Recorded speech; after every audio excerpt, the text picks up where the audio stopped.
All right. Welcome back, everybody, to our episode 3 or 4, actually, of Bitcoin After Us, our podcast for Bitcoin parents by Bitcoin parents. And today we decided to ask this amazing Bitcoin mother named Alana, a founder of Let's Talk About Sats, to join us in what I think will be a very unique angle and conversation around being a parent in Bitcoin and the shared mission that we're both on to prepare and educate this next generation, aka our kids, with a Bitcoin standard.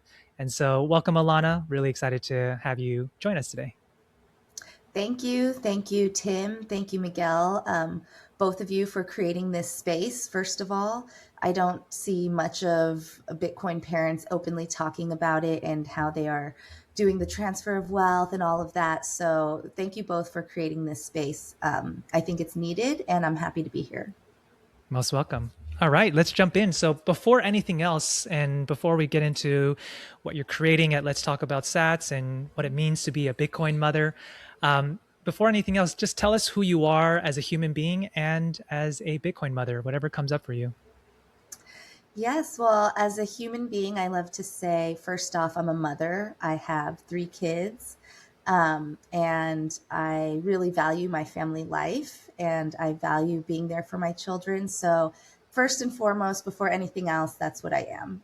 Attached to that, I am a human with some other interests. Bitcoin is one of them. I've kind of meandered through my life through different backgrounds and jobs, and I've always had an interest in human rights, actually. So one of the first things when I started finding out about Bitcoin, I had through grad school interned at Amnesty International and the International Rescue Committee. We helped resettle refugees in the Los Angeles area.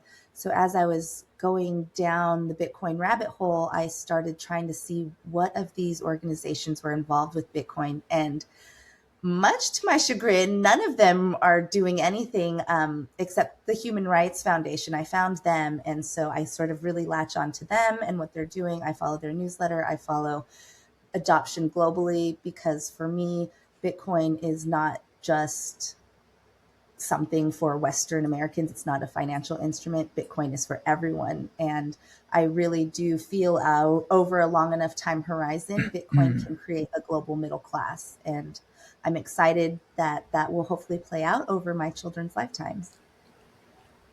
That's amazing, Elena. So, how did you find Bitcoin? Did you find Bitcoin before or after your interest in human rights and social I causes? found it after. So it was actually during COVID. I was trying to find that I mean price action at that time you couldn't be ignored if you were trying to invest, so I Right. came through Bitcoin through a traditional financial lens, trying to find a way to secure what little savings we did have and keep the purchasing value of that savings. And so I was investigating stocks and fractionalized real estate and different things. And at that point in 2021, Bitcoin was just making all-time high after all-time high, and so it was getting a lot of coverage and finance. And so of course the number interest interested in me, but that's not why people stay, because the number goes down and eventually drops and you're underwater. So it's during that time you kind of have to think about, okay, well, what is this really? What did I invest in? And once you start peeling back the layers, I mean, there's just so many that here I am 5 years later still peeling back the layers. Yeah, they say come for the gains and stay for the revolution, which I really resonated with when I first heard that. And, I got into Bitcoin similar to you, kind of couldn't ignore the price action, but I decided to forego it because I just didn't know what was happening until just a couple years ago when I deeply studied again. And as I deeply studied, I was like, wow, this is phenomenal and paradigm shifting and all the things that we as Bitcoiners have understood. But something that really clicked also for me was when I was realizing I was going to have my first child in 2025. And that's when it really hit me that Bitcoin was not just for me anymore. but for perhaps my child, my son, my firstborn, and the next generation. And I'm curious, with the mission that you're on, which we'll talk a little bit more about as well, when did it hit you that Bitcoin was maybe more than just for you, and perhaps even greater for the next generation and your three kids moving forward? Yeah, so I mean, that takes a little time. At first, I was interested in trying to preserve any savings that me and my husband were accumulating through working, because when you have a small child, you start thinking about all the things in the pipeline that you'll have to be paying for.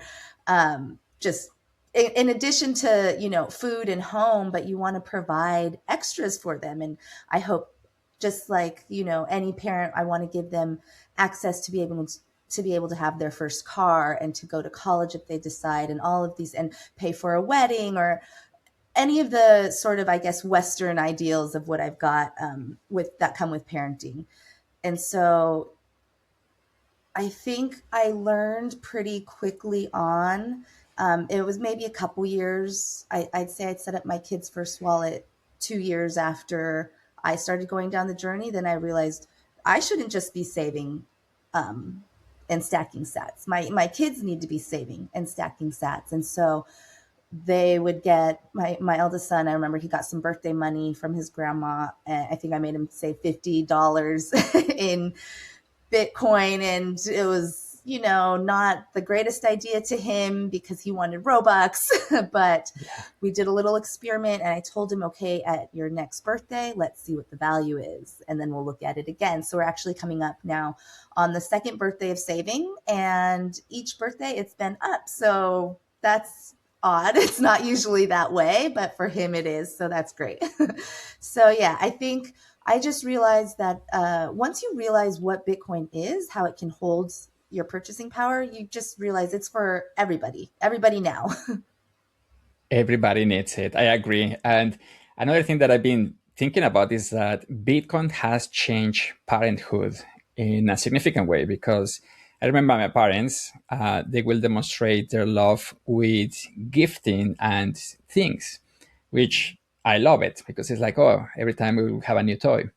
But now, as a Bitcoin parent, I think I went to the other extreme where it's more like minimalistic and just the bare minimum and the basic needs. But my question to you is like, how does being a Bitcoin parent has transformed you? Let's talk about how you see life, responsibilities, how you see time preference, all of those things, like from before and also the after. Yeah, it's same with you. It does all those things. It lowers your time preference for a lot of things as a person. And so then I start to realize I need to pass these values down to my kids. You realize just how much we consume, especially being an American, and living in a coastal city. It's a consumption, consumption, consumption. Um, Yeah. and when you have Bitcoin, it makes you really think about, do you need this? And if you do, can you save for it? Because people used to want things and be able to save up for them. It wasn't a ridiculous idea to save for your first car. Now, a lot of people just go into debt for those things. Yeah. And so, yeah, as a parent, you realize if you're going to curb your own spending habits and change your own time preference, then that's something that you just want to naturally pass down to your children, because it's a value and you're passing down your value system. So with my children, it's, trying to teach them that saving, you can save. We can go back to an idea where we can save for the things we want over a long enough time horizon. You just have to do it in sound money. And for me, the soundest money is Bitcoin. So, yeah, as a parent, I've, so with my son, I told him, okay, let's save some of your birthday money. Each child has a little wallet and we're saving some money. My son is saving up for a computer, and that might take a couple years. He's got a little tiny allowance right now. And I was telling him, maybe after 2 years you could get that computer you want, but I really want to see how much the value grows. And hopefully when we see, okay, now you can afford a computer, but what else could you get? Maybe if we save that and don't get the computer, you might be able to get that car. So it's all just a long term game. I don't know. I'll see what the kids think about it. But it's really my social experiment with them, is to see if I can delay their gratification long enough to maybe where they realize the value of saving and they can think bigger. And we'll see what happens with time. Wow. Yeah, these are some great points there. I have a couple of reflections real quickly. Number one is, um, I was very grateful that my mom taught me the value of savings. So I actually learned a lot of savings, but I actually it hit me when I started to study Bitcoin. I was saving in the wrong currency. I was saving in a weak money, that of course then had me feel so anxious because I was doing the right thing of saving, but it felt like everything around me was getting so expensive. And so I was like, finally, I understand that I was just saving in the wrong money. And I think what you're sharing there is a great example of that. And secondly, you and I and Miguel and a lot of other parents are in this Bitcoin parents group on Club Orange. Shout out to them. If you're on there, come join us as well. We're starting to see a lot of similar stories of parents sharing their kids, encouraging them to save more to with Bitcoin to make a big purchase, which I think is so beautiful to restore this principle of saving and seeing that money of Bitcoin grow in value relative to fiat in this current age to buy milestones and products that our children want. And I just think it's such a beautiful restoration of that behavior and that value from the lens of Bitcoin. Beautiful. So yeah, Lana, like the next thing I wanted to dive into, let's make a pivot, is you founded Let's Talk About Sats, and I saw some of your videos already, and the reels and the shorts that you've brought on. Why don't we just start out with telling a little about that and why you're even creating this? Yeah, so let's talk about Sats. It's a play on the song Let's Talk About Sex. And it's meant to be cheeky because it's a little interesting. In school, my son, he's in seventh grade now and he's getting sex ed, but they're not getting financial ed. And so it's like, let's talk about sats. Let's talk about savings. Let's talk about finances in school. Let's not just, sequester the most important information. Economics underpins everything. We spend money, and if you're not spending money every day, it's the leftovers of spent money because you're eating food that maybe you bought before, or you're living in a place that you paid rent for before. So money really underpins everything. And in the US, there's no financial literacy requirements. And so that is a little bit mind-boggling. So I'm trying to make this a little bit cheeky and fun for the younger kids.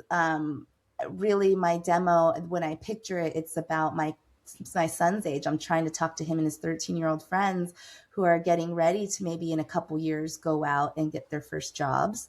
And right now, especially where I live, it's houses are expensive. Houses are expensive, and we live in a neighborhood where 90% of the students are low income.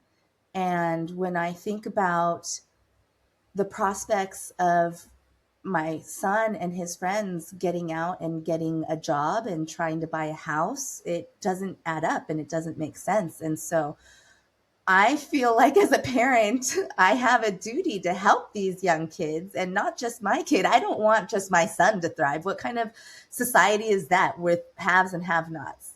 I want everybody to thrive, and Bitcoin is for everybody. And so I'm trying to actually stay away from the word Bitcoin, using the word sats, because also, again, let's face it, a 13-year-old kid with the price of Bitcoin right now, a lot of them don't have the ability to get to one Bitcoin. So let's change the narrative. We don't need to get to one Bitcoin. We need to just stack some sats. And so that's where the name came from. That's kind of what the mission is as I see my son and the people in our community growing up, they they're going to need some financial advice because, or not, actually, not financial advice, just some maybe financial conversations so they can take whatever they hear from it and then do their own research. Not financial advice. Very important, especially in the States. But Very much so, yeah. and you know what, Elena, I think I resonate a lot with your story because at some point my Bitcoin journey, it changed from being just for me and it became something that it has to do with my family, my friends, and everybody. And I always say this to everybody: is like, for my wife not to divorce me, she allowed me to open a meetup in my local neighborhood because I could not stop talking about it. I became so annoying for the entire Yeah. family. So much that sometimes even my family members say like, if you start talking about Bitcoin, I just start like ignoring you, like right, like plain like that. No? So very interesting to know more about a couple of things. The first one is, when did you feel that calling to be like, we need to talk about this for everybody, like especially my sons and my sons' friends and everything. When did that transformation happen to you? Like from now learning about Bitcoin, saving in Bitcoin, having your family okay with that, but then evolving into now let's talk about sats, let's talk about and teaching everybody else, like how did that happen? I'm just very curious about that. And also we can jump into uh, how has the community been receiving this content, especially for your children and your and their friends as well. Yes. Okay. Well, so how did I make the jump? I guess it goes back to my sort of human rights roots that I've Yeah. always had an interest in helping others. I used to dream of working for an NGO, and I'm half Korean, Korean American. And so part of me always thought that I might get a job to try and reunite the two Koreas. There's a lot of human rights abuses that were going on and still go on in North Korea. And so that was a little bit of a passion of mine. I never followed that path, but I still carried that light within me that I've always just wanted to help other people. So it didn't take very long once I learned what the real system of money is, because we're not taught that. So it takes learning about it. And once you learn about it, and now that we have Bitcoin, something outside of the system, I think you can understand that the created monetary system is fake. It's made up. Anybody can make it. They could have made it a different way, but it's been made the way that it is now. And so with Bitcoin as the kind of light at the end of the tunnel, you can see outside the system. Prior to Yeah. Bitcoin, there was no seeing outside of the system. You still needed to use a government money. People could talk about gold, but it always sounded like, okay, that's a little old, something my grandparents would have done. Bitcoin really modernizes it, and it brings to the forefront the fact that the fiat system is just created by people in charge, and it can be changed. And over time, money has always changed. So for me, I think once you learn that, then I hook on to, well, everybody needs to know this, because I just had that passion inside of me to help other people. So it's, yeah, like you, Miguel, as soon as I learned what it is, I started just talking about it nonstop to my family, because they're first and foremost the people that I am closest to and see all the time, so I can talk to them and try and reach them. After them, then it kind of extends out to like your close friends circle.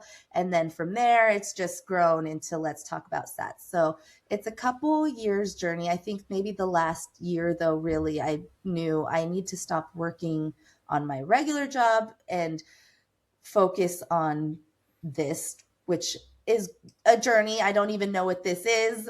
You were asking about the content and how it's been received. It's kind of just being pushed out there, and I'm putting it out there right now. I haven't done a lot of outreach. More of the outreach that I want to do is around the younger generation. So I need to, and this is great. I mean, I love talking about Bitcoin, but also I want to see, are there high schoolers or college students with maybe finance podcasts or educational things that I can try and spread the message in those arenas, so I can talk to people who don't know about this and Correct. maybe bring that to their, next steps of research for their life. Yeah, beautiful. I can imagine if you were to share yeah, Sats and Bitcoin education to these financial podcasts for high schoolers or the Gen Zers, how Mhm. beautiful that would be. And you mentioned, let's talk about Sats is, building for like your 13-year-old child and his generation. And I was curious if you kind of go deeper into that. Um, what's your hope for them as they receive this content and education from you? What do you what do you wish and hope that they take action on, or what's their next step once they receive your content? I hope that I hope it instills hope, actually. Because, like I was saying, I think the younger generation, if you're not close to the younger generations, you might not realize how little hope they have and how hopeless they are feeling. Um, the job market out there is crazy. Education, higher education is changing in front of our eyes. People are graduating from college without many job prospects, and they're being left with a lot of debt.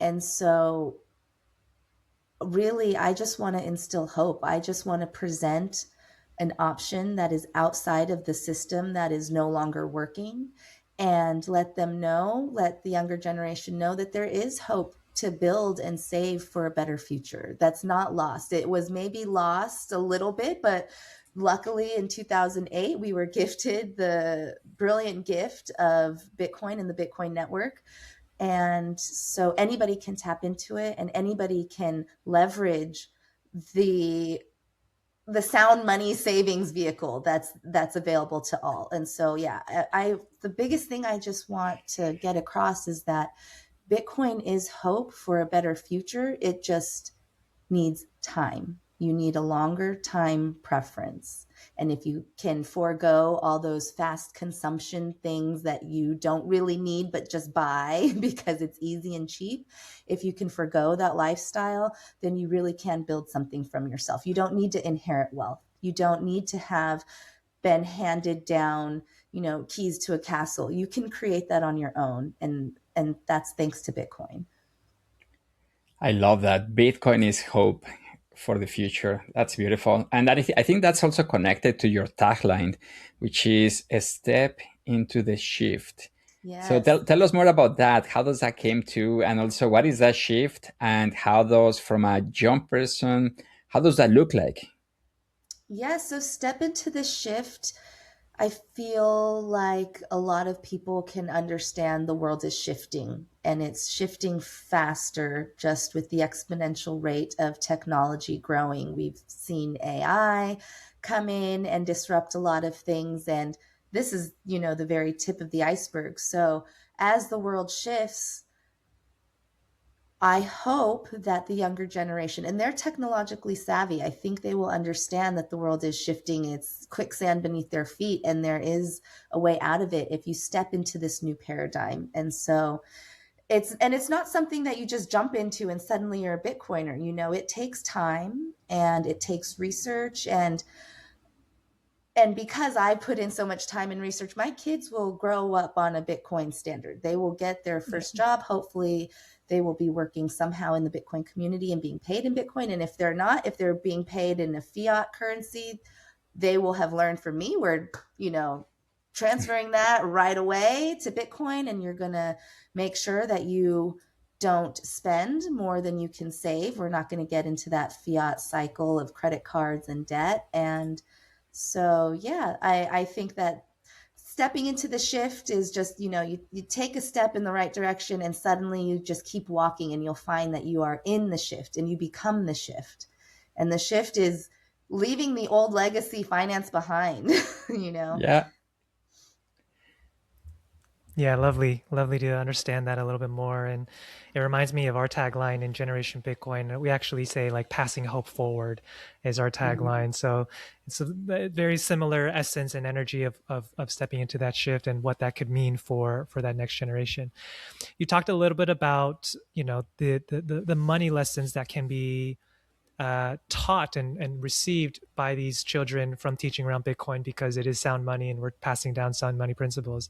I'm wondering if there's like a money lesson you taught someone, whether it's your children or a young person, through Let's Talk About Sats, that's landed maybe like deeper than you expected, or something really shifted in them, whether it's your son or the children that you've or the kids that you've shared this content with. I'm curious if any story emerges for you around that. Not really. Right now, it's just trying to get across that there's another option than fiat currency. That's a very big hurdle. So So that's where mostly, we're at. That's what you're saying. yeah, That's where that's we're where at. we're at. Is what is Bitcoin? What is the SAT? And so most of the Yeah. conversations that I have, they're very basic, low level. What is Bitcoin? It's a saving system. And I'll liken it to something of a past generation. I know gold is one of the easiest things to talk about, but funny enough, my grandma passed not too long ago, last year, and so my dad had received some gold coins that she had kept hidden in a wall. Not a ton, but it was money that was able to hold its value. And so I was thinking, good on grandma. And so maybe one day my kids will have a little wallet hidden in a wall and they'll have to find that. But yeah, most of the conversations that I'm having right now is, what is a sat even, or what is Bitcoin, and so that is the hardest thing, I think, is just to open the door that there is something new, because nothing has ever been invented like Bitcoin. It's a brand new technology. We've never seen anything like it. And so it's yeah, I guess it's when I speak to people, I just try and pique their interest to study more, because there's no way I could ever explain to someone what Bitcoin is, especially in 10, 20 minutes when I see them or showing them a short. I'm trying to do short form content because that is easily digestible for the younger kids, and that's about the length of their time span, I'm finding. And so it's really just these bite-sized snippets to keep their curiosity going over years, because I'm in this for the long term. I know that this is kind of a long-term game. Even with me, it's taken years, and so I can't expect a 14, 15, 16-year-old to get this instantly. So it's just about giving little bites of information that they can think about, and then maybe on their own go research some more into what Bitcoin is. Yeah, I visually envision that you're just planting seeds and watering that as the days go, and that as long as their curiosity stays open, it will and can blossom into greater curiosity. And I wouldn't be surprised, like I can envision like this young child in middle school or high school first learning about sound money and then going to college and learning about Keynesian economics and being like, wait, there's a disconnect here. Or remember Alana, and Let's Talk About that, starting to talk a little bit about this sound money and Austrian School of Economics. So I can see that it's just it's a commitment, it's a devotion of continually planting the seeds and watering that plant for and with them. Yes, I love that, planting the seeds. I was at the Bitcoin conference last year, and I live in California. And so there was a panel about Bitcoin in California, and the mayor from Santa Monica was up there, and she's a woman and she's a Mhm. Bitcoiner, but she was talking about how Bitcoin is a grassroots movement.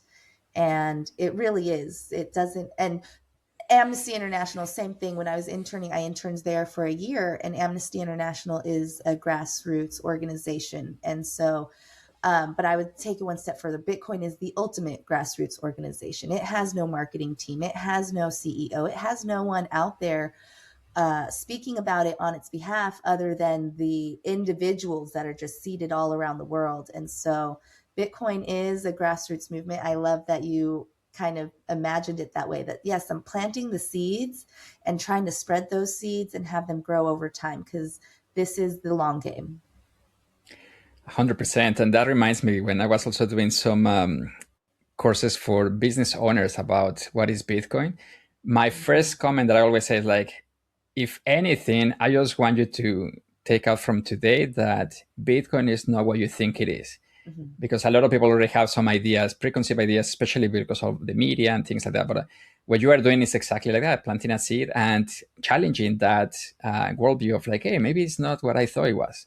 So one of the things, the reasons I love talking with you, Alana, and the conversations that we're having today, and also on that community on Club Orange, is that we are on a very similar mission. We are here to prepare the next generation.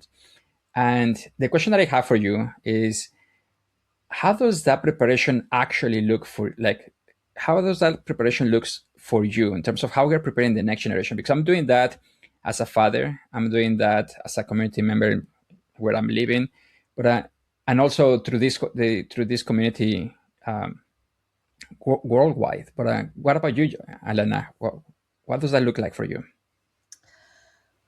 Well, for one, there's no kid friendly meetups in my area that I've been able to find. And so I brought my daughter and I had a friend and she brought her daughter. And so then the next time I brought my Nice. son. And so I've been kind of doing these family friendly meetups, and I just got back from the conference in Vegas again. And, every time you're just around a bunch of people who are inspiring, you feel more inspired to do more. So Right. coming back from that, I was thinking I really need to get a family friendly meetup going, a solid, not just maybe I'll invite my daughter and ask us, it's like put it out there on Club Orange, which we've already plugged here, but I'll do it again because there really is a great way to connect with other people in your area that are, view Bitcoin with the same lens. And so Yeah. I'm really fired up to get going a family friendly Bitcoin meetup just so that it's a space where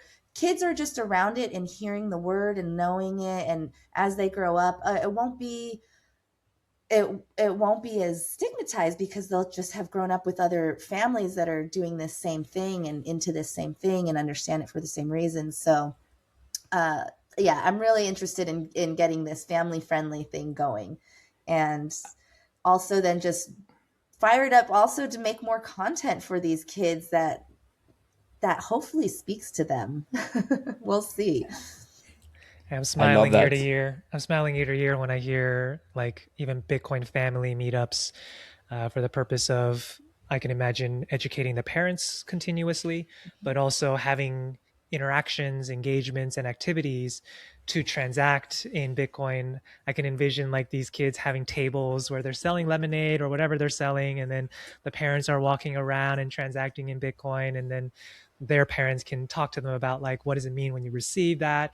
Do we want to save that? Do we want to put it in our cold wallet? All these different opportunities, I think, is such a great like physical in-world activity to a ethereal feeling Bitcoin already that we can't really touch. So I can imagine that that benefiting a lot. And yeah, something I wanted to dive deeper with you on then is I'm actually beginning an essay series called working title like Born into a Sound Money World. And what it mean is like, what happens if I do prepare my child and my firstborn son in a sound money world with Bitcoin? What does that mean for him when he's living his life, perhaps as an adult, perhaps the types of career choices he makes, the type of family he gets to raise, the family presence he gets to give to his family as well. Like I see a lot of trickle down effects when a child is raised in a sound money principle, or even in this case, a Bitcoin standard.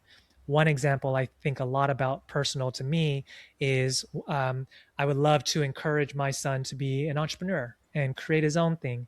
But instead of getting tempted to go pursue what I call the monopoly game just to make money, but it's soul sucking, because he has Bitcoin saved for him through his own work as I raise him and what I pass down to him, he gets to have greater optionality to choose what he decides to create, whether it's a not for profit, whether it's in the creative arts space. because his money is holding, purchasing power and value. But now he gets to actually choose to solve something that really is near and dear to his heart without perhaps the typical financial pressure of a fiat system.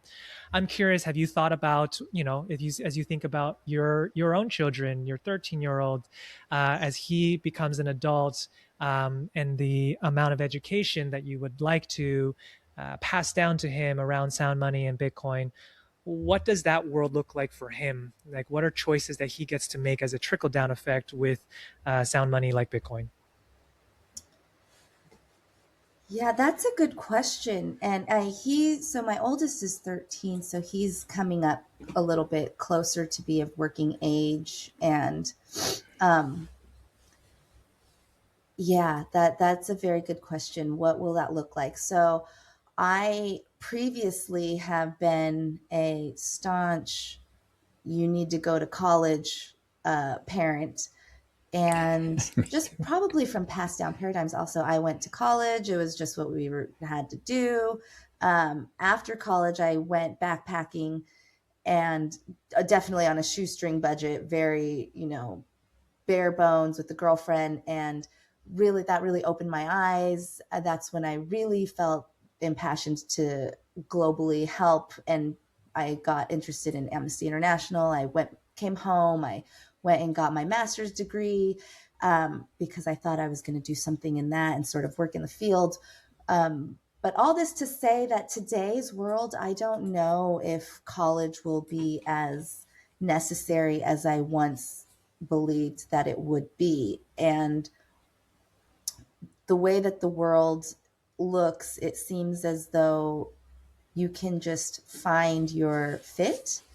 And if you're providing value, then you will be in a value for society. You will be rewarded for that value. So I'm sort of leaning more towards that as my mental model of what I will tell my children as they get older. You know, you can go the traditional route, educate yourself and try and find a job, or you can get out there and be an entrepreneur and see what holes there are in the market that you're interested in and try and bring value to the world.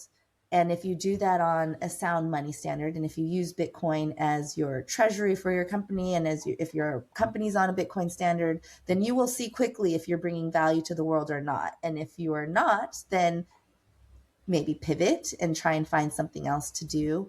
But I think that with AI advancing, we are going to be moving more into a creator or a maker with your hands type of society. So if he's interested in, construction and building homes, that's great. Go do that. But whatever it is, just make sure you're living on sound money.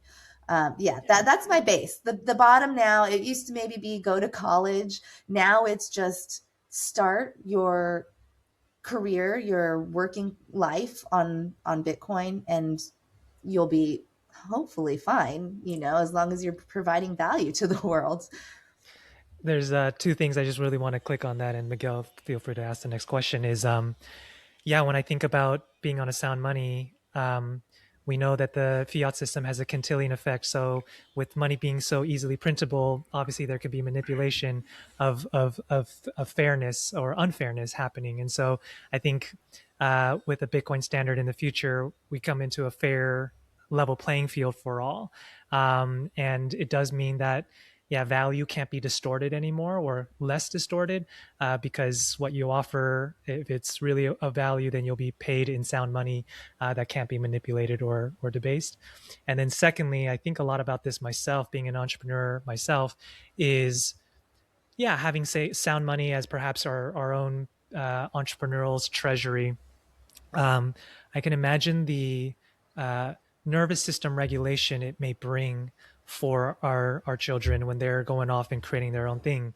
It's already stressful enough to start something and think about the financial pressures. But again, if you're providing value and you're saving in sound money, it's almost like I envision just having more breathing room and breathing space when we're off pursuing our creative endeavors. And I just want that for my son as well.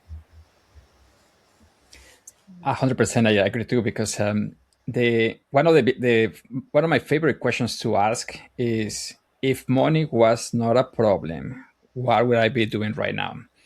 And I think that's what our next generations, especially the ones that understand what is happening with Bitcoin and what is sound money and all of these things that you are posting about, let's talk about SAT. I think they might experience that as well. They will have this opportunity to be like, oh, if I don't need to worry about money, what should I be doing? Then what are the things that I would like to do?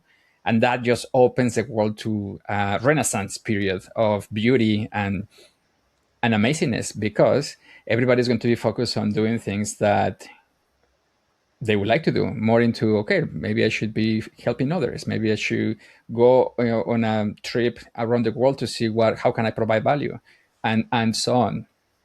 So, as we're almost out of time to wrap up the conversation, Elena, one of the questions that I have in my mind is, I always want to make it easy and practical for Bitcoin parents that are listening to us. It's like, what could a Bitcoin parent do this month to contribute to this mission of preparing the next generation, especially with all your experience and everything that you have learned, and also knowing that one of the most asked questions on the community is, how are you teaching your teenagers about Bitcoin? Maybe you can also help us with that. So how can a Bitcoin parent do something this month to contribute to this mission? And that is a great question. And it's so easy because a lot of parents that I know, just talking to other moms talk a lot. And so I've got a big network of moms. And um, yeah, we talk about savings and, futures and college savings accounts and 529s. And I just tell parents now, you can save just the same way for college, but in Bitcoin. And the Yeah. great thing about Bitcoin is it's accessible for everybody and you can buy any amount. If one month you have $20 that you can give, then you give $20. If another month you have 100 you can give, then it's 100 that month. That is the brilliant thing about Bitcoin is it leaves nobody behind. You can save Yeah. $5, any amount. So there's no one who cannot save in Bitcoin because even if you're, and I know a lot of people, like I said, my son's school, 90% low income, a lot of people are strapped and they feel like I have no money to save. But if you just started saving $5 and saw the power of savings, then you would start to save even more. It's because people don't see the power of savings as easily. You can't put $5 in a high yield savings account and see any return. But if you saved $5 worth of Bitcoin, you could actually see it double and then say, oh, maybe I should put some more money into that. So I do like to just let other parents know that if they're saving long term, they can monthly DCA just the same way that they might into any other savings vehicle that they have already set up for their kid. So that's one way, is just a monthly savings DCA. I do a $71 DCA for the kids, just something small that they can see. And I'm sorry, I thought I lost the last part of the second part of the question. Um, How can they contribute to the mission? I think you nailed it, because okay. definitely saving is important. And also, a lot of parents are asking the question about how can we teach about Bitcoin to our teenagers, which my first response is going to be, well, let's talk about SATs, watch that, watch the platform, watch the videos, and just send them that way, because it's content for them. I love that. Thank you. And that is why I created it. I know it's, not a channel where I'm trying to go viral. I'm trying to put the information up. And so I'm on all the platforms just to be there. I don't even have a TikTok. I created a TikTok account for this, but I know that's where a lot of teens hang out. And so I just want it to be a place where people can refer people to these sites, these channels, and then they can just kind of go through the shorts and see, because right now I don't think there's a lot of great education for that demographic. We've got Tuttle Twins for sort of the younger Yeah. kids, but there's not really anything that I'm seeing for 13, 14, 15, 16 year olds. And so I'm trying to fill the gap in a value for value society. We'll see if people need this or not. It will take some time to tell, but like I said, this is my passion. This is a long-term project for me. It's not something that I'm just trying to do for likes and clicks in the moment.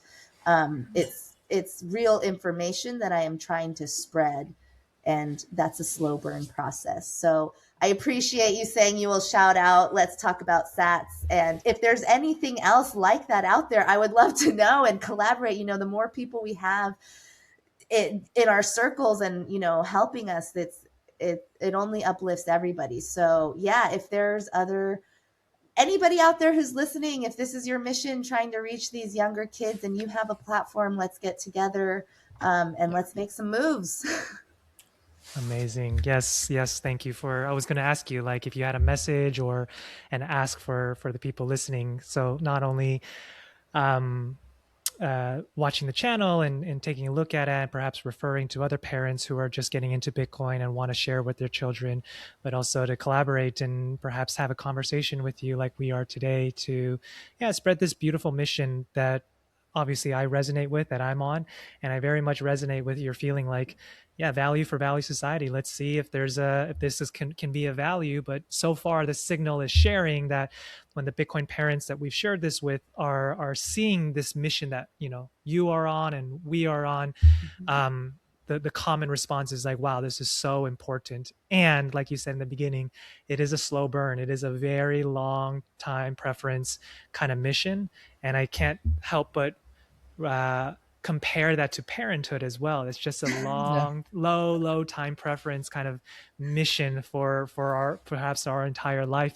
So to close here, something like we like to start asking all our guests is the title of this podcast is Bitcoin After Us, mainly because it was inspired by this perspective that for me, I got into Bitcoin, it was come for the gains, and then I stayed for the revolution. And really for me, realizing like, wow, this is perhaps a legacy play here, that I can not only offer the principles and the wisdom and the values from my journey with Bitcoin, but also the asset itself, so that my child has perhaps more optionality and more choice to make in his life. And of course, this freedom and sovereignty play that we all are experiencing with Bitcoin. So to close, I would just like to ask you, what does Bitcoin mean after you for your children? After me, wow, that's hopefully a long time from now, and hopefully, it's interesting. We have all these meetups, and there's these podcasts, and there's all these educational channels, and really, I hope after me we don't need all of this. I hope, I hope to live a long life, so I hope maybe 40, 50 years from now, just like the internet, no one really talks about the internet, and you need to know the internet, and you need to get on the internet. Everything's going to be, hopefully Bitcoin is just part of life. And, that really is my hope, is that I'm not needing to be on a platform trying to talk to people about this, because hopefully 40 years from now, people get it. And, Yeah. yeah. I wanted to add, so I do have Let's Talk About Sats, and I also have a website. It's Let's Talk About Sats.xyz. And I'm also trying to make Bitcoin a little bit more hip and fun and more culturally relevant for the youth. So we're doing fun graphic tees. I'm wearing one today. It's the Shaw 256. But because Bitcoin, when people think about it, they think about finance, and it's very buttoned up. And, 50 Cent got paid an album in Bitcoin. So there's a group of people out there that know that. And I'm trying to reach those people and help them. They can also get paid in Bitcoin and make those gains just the way that they see their, favorite football player or their rapper. So we just need to get more culture into Bitcoin, so that hopefully in 40, 50 years, Bitcoin after us just looks like the world on a Bitcoin standard. I know it's not going to happen that quickly, but, hopefully it's a lot further along than we are now. I love that. That reminds me of like a meme saying like a fish asking a fish, "Hey, how's the water?" It's like, "What is water?" And Yes. that's exactly what I want for my children to be like. Everything is on Bitcoin, and it's like, "What is Bitcoin?" It's like, yeah, exactly. Like you don't need to even know about it because it's already there. Exactly. And something that I'm taking from this conversation, Elena, and I want to thank you for that, is you remind me that I wanted to do a family day Bitcoin centric or a theme with Bitcoin with my friends. And I'm going to do that because you just inspired me to do that again. And I'm going to invite everybody here as well to be like, hey, bring the children. I have done already Bitcoin piñatas for my children's parties, Oh, and they are a hit. So I'm going to do more Bitcoin piñatas and games, and but a family day. And I think somebody's already doing it in Nashville. I don't know the name, but somebody told me, it's like, yeah, that's what's happening there. So I think we should do the same everywhere. So that's another call to action for everybody in the community. Let's gather the troops and let's do family days, because children, spouses, everybody just needs to be more around this. And I yes. want to close with, yeah, I want to close with what you shared as well. Thank you for bringing up the cultural side of Bitcoin. I think I think the technical side and the financial side was sort of this first couple chapters, and I think to get to that place where Bitcoin doesn't need to be talked about because it is just the water to a fish. Because it's integrated into culture so much. So through what you're doing with, like, apparel, we're doing with other technology products. But I think very similar to you, we have a thesis that perhaps how do we build Bitcoin and integrate that from a cultural standpoint so that it's just so easy to talk about, and it's so yeah, commonplace for people to have conversations about, versus just staying on the technical side or just staying on the financial side, which I think is needed and is being talked a lot about. But I think this next chapter is on the cultural side, which you're at the forefront of, and we are as well. So just thank you again for being on this mission with us, and that's why we felt so Yes. called to have you on and have a conversation about, and hopefully provide some new, unique perspectives and angle for not only general parents but also the Bitcoin parents that we're supporting today. So thank you again, Alana, for being on here with us. And before we close, any final thoughts, notes, message for the parents that are listening? Um, no, I guess for the parents that are listening, it's never too late. It's a long journey. So start now, start your research, start listening to podcasts. Just, one book that I do highly recommend is The Bitcoin Standard. And then also Bitcoin is for Everyone by Natalie Brunell. That's a little bit easier to digest, that I've just been kind of passing out to everybody I know. I bought a stack. So it takes time. Don't delay, because time is of the essence. Amazing. Thank you so much. Yes, thank you for having me.